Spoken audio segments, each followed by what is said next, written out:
আলাইকুম ওয়া রাহমাতুল্লাহি ওয়া বারাকাতুহ। আমরা গত পর্বে আলোচনা করেছি আল্লাহ তাআলার পরিচয় নিয়ে, আমাদের উদ্দেশ্য নিয়ে। আল্লাহ তাআলা তার সম্পর্কে কি বলছেন চলুন জেনে নেওয়া যাক আমাদের আরেকটি পর্বে। প্রিয় ভাই ও বোন আমার, হে আমার বান্দা, তুমি চাও এক আর আমি চাই আর এক, কোনো কিছুই ঘটে না। আমি যা চাই তাই ঘটে। আমি তোমাদের সকলের সাহায্য ছাড়া করে দেখাই, আর তোমাদের ইচ্ছা আমাকে ছাড়া পূরণ হয় না।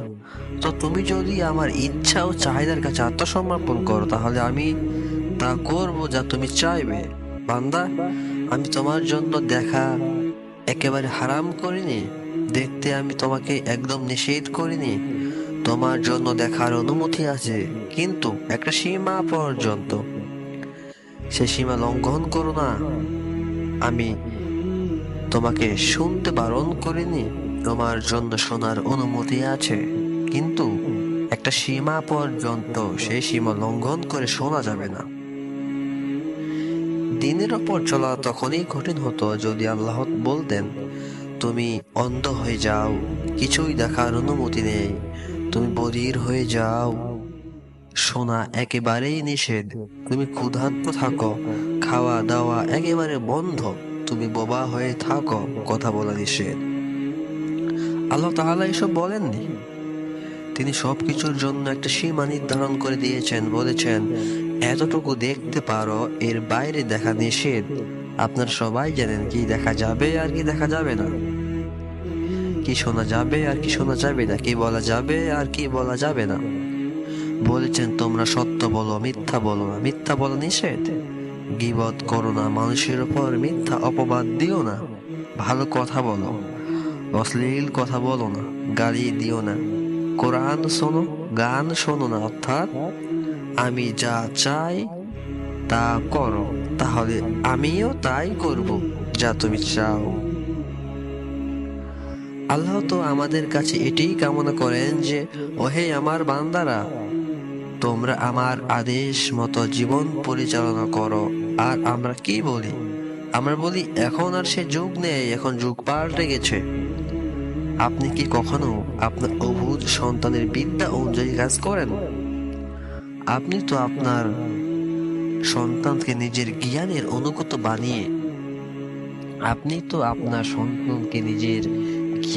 অনুগত বানিয়ে পরিচালনা করেন, মানে তাহলে শাসন করেন। আচ্ছা, আপনি যদি আপনার সন্তানকে আপনার ইচ্ছা মতো চালাতে চান, আর সে যদি সে অনুযায়ী না চলে, যদি বলে এখন আর সে যুগ নেই, এখন যুগ পাল্টেছে, তখন আপনি কি করবেন? তখন তো আপনি তার গালে কষে একটা চড় মারবেন, বললেন বেয়াদব কথাকার।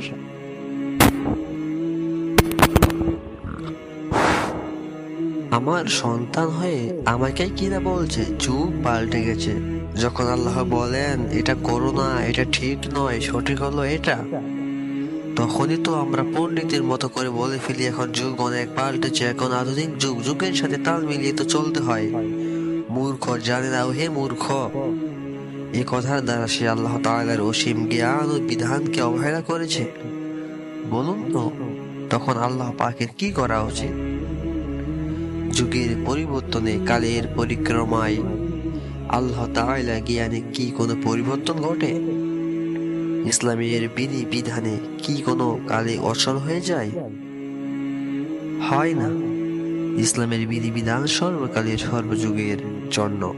কোরআনে কারীম আল্লাহ তাআলা বলেন, লাহমুল বুসর ফি হায়াতি দুনিয়া ওয়া ফিল আখিরাহ লা তাবদীলা লিকামাতিল্লাহ যালিকা হুয়াল ফাইয়ুম আযীম।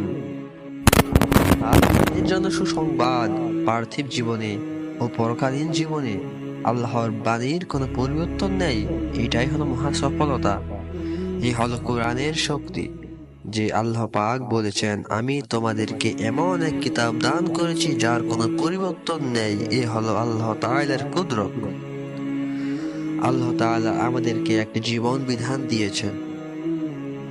এই জীবন বিধান সহজ, আজকাল কিছু অবুঝ মানুষ বলে থাকে ইসলামে অনেক কঠোরতা আছে। না ভাই, ইসলামে কোনো কঠোরতা নেই, তবে পাবন্দি আছে, বাধ্যবাধকতা আছে। এই পাবন্দি কোথায় নেই বলেন? আপনি কি আমাকে এমন একটি কাজের নাম বলতে পারবেন যেটি পাবন্দি ও বাধ্যবাধকতা ছাড়াই আমাকে মর্যাদা ও সাফল্যের উচ্চ শিখরে পৌঁছে দেবে? নেই। জগতে বাধ্যবাধকতা ছাড়া কোনো কাজ নেই। নিয়ম কানুন না মানলে কোনো কাজেই সাফল্যের সন্ধান পাওয়া যায় না। তবে কেউ যদি এই পাবন্দিকে, এই বিধি নিষেধকে কঠোরতা মনে করে, তাহলে মনে করতে হবে সে অবুঝ, তার মস্তিষ্কে সমস্যা আছে। দুনিয়ার জীবনে পাবন্দি ছাড়া জীবন ব্যর্থ। আমাদের অবস্থাটাই দেখুন না, রাতটা পোহানো মাত্র পিতা মাতাদের মাথার উপর কি বিপদটাই না নেমে আসে।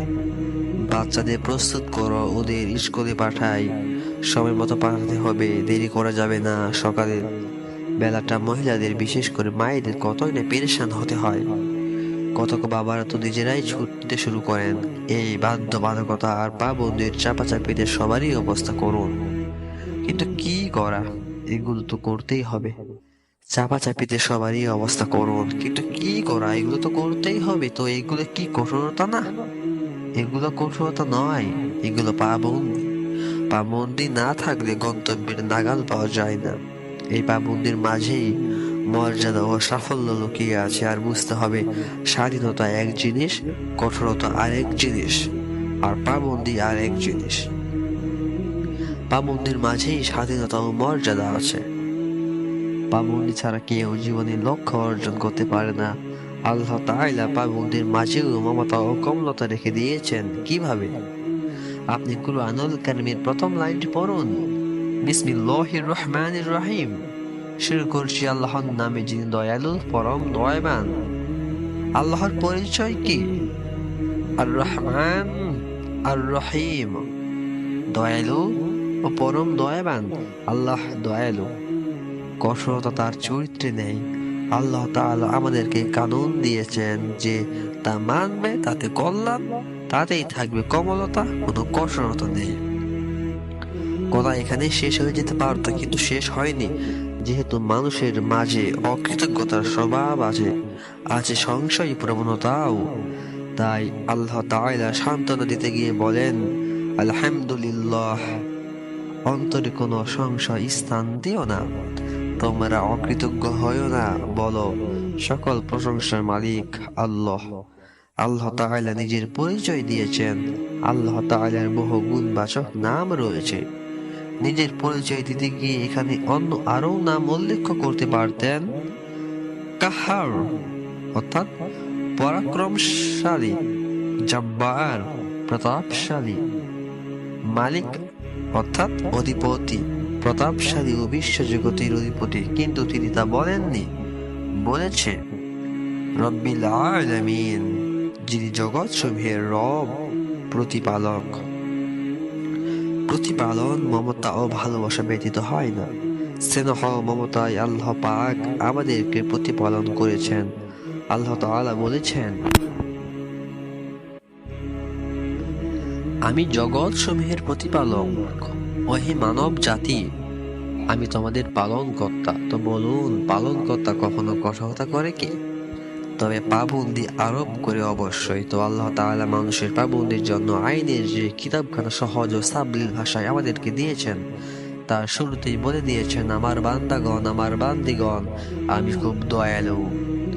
আমি যত যা বিধি নিষেধ আরোপ করব তার কোনোটি তোমাদের সাধ্যের বাইরে নয়, তোমাদের সাধ্যের মধ্যেই থাকবে। তাই তোমরা আমার দেওয়া বিধানগুলো মেনে চলো, তোমরা আমাকে মান্য করো, তোমাদের কল্যাণ হবে। পবিত্র কোরআন নিয়ম ঠিক করে দিয়েছে যে তোমরা আল্লাহকে সঙ্গে নিয়ে নাও। আল্লাহকে সঙ্গে নেওয়া ব্যতীত না দুনিয়া করবে না আখিরাত করবে। আল্লাহবিহীন জীবনে না ভেতরে সুখ আছে না বাইরে সুখ আছে।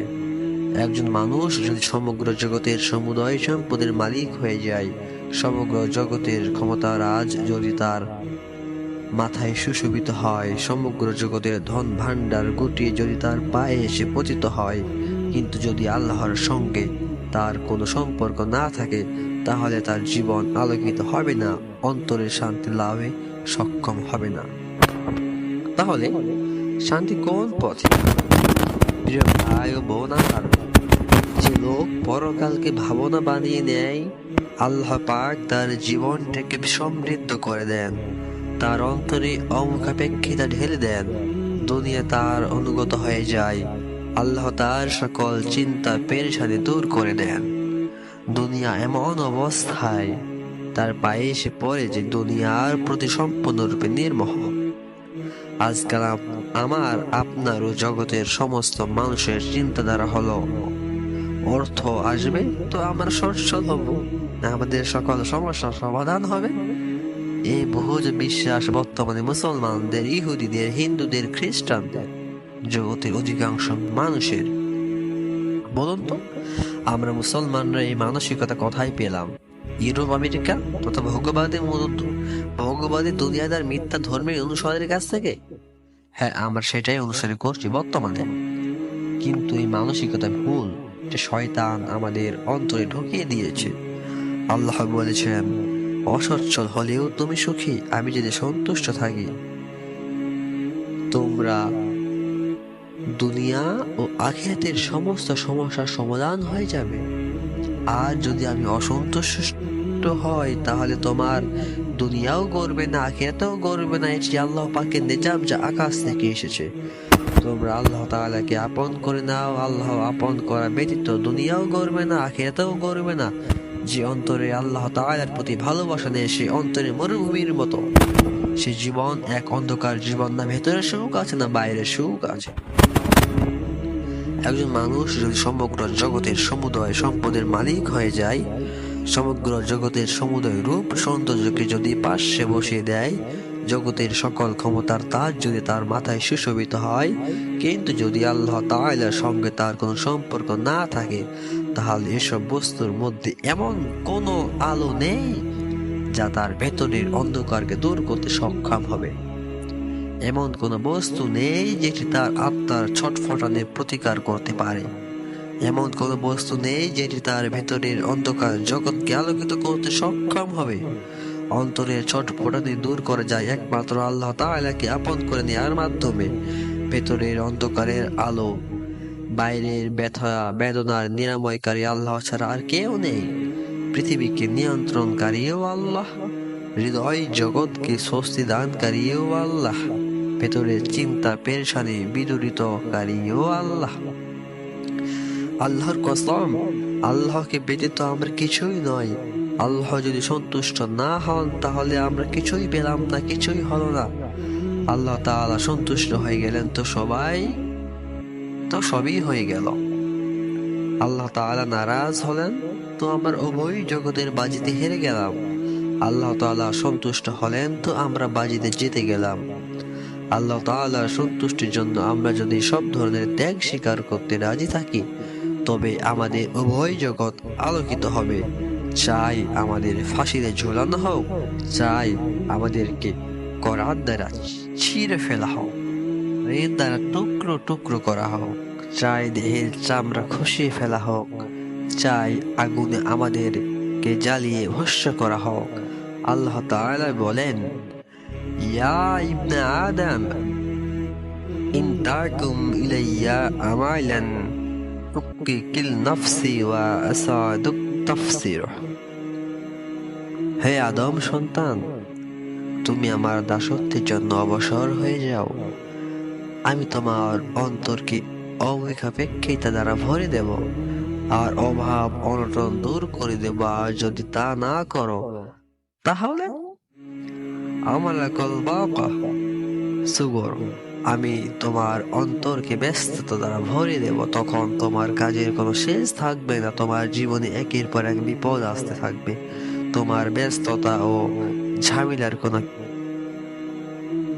হাদিসে কুদসিতে আল্লাহ তাআলা বলেছেন, ইন্না আইযা আতিতু রাদিতু, যখন আমার আনুগত্য হয় আমি তখন সন্তুষ্ট হই। আরো বলেছেন, ইয়া রাজিতু বারাকতু, আর আমি যখন সন্তুষ্ট হই তখন বরকত দান করি।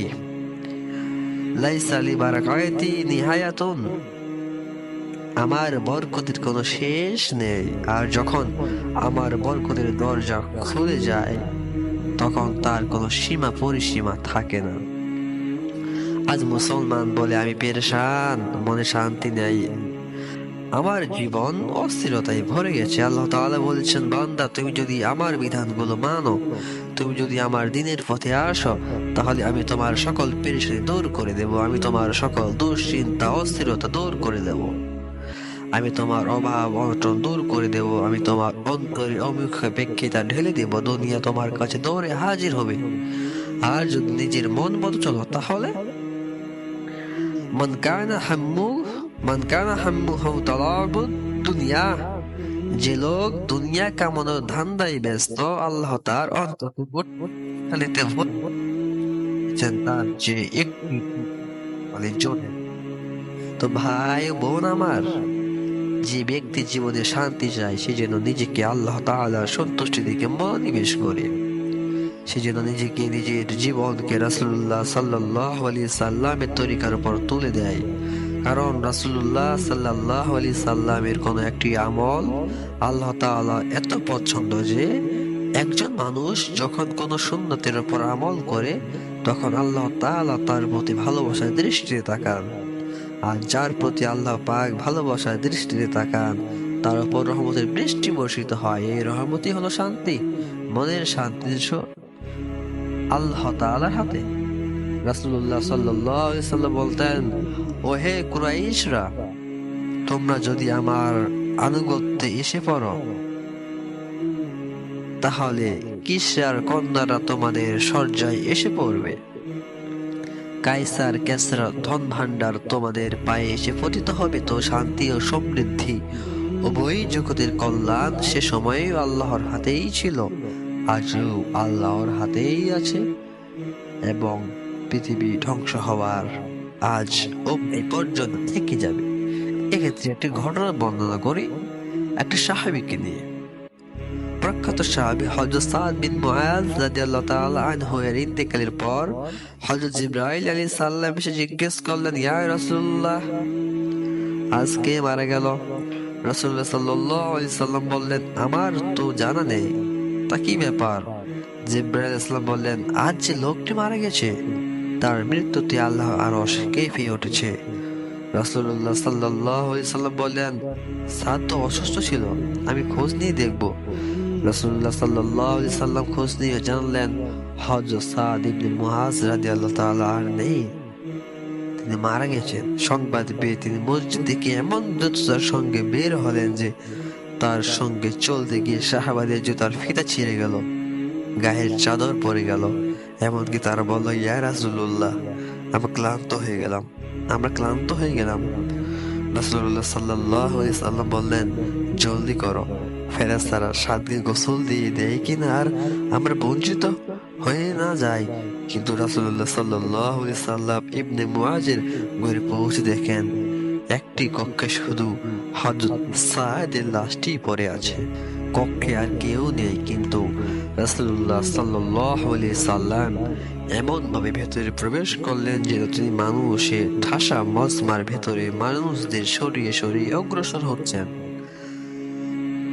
রাসূলুল্লাহ সাল্লাল্লাহু আলাইহি সাল্লাম সাদ রাদিয়াল্লাহু তাআলা আনহু এর মাথার কাছে গিয়ে বসে পড়লেন, বললেন, আল্লাহর কসম, সমগ্র কক্ষ ফেরেশতাদের দ্বারা পূর্ণ হয়ে আছে, আমার জন্য পর্যন্ত এক তিল পরিমাণ জায়গা খালি রাখিনি, তাই আমাকে পা গুটিয়ে বসতে হচ্ছে। আর সাদের জানাজা এমন সব ফেরেশতা অবতরণ করেছে যারা আগে কখনো মাটি স্পর্শ করেনি।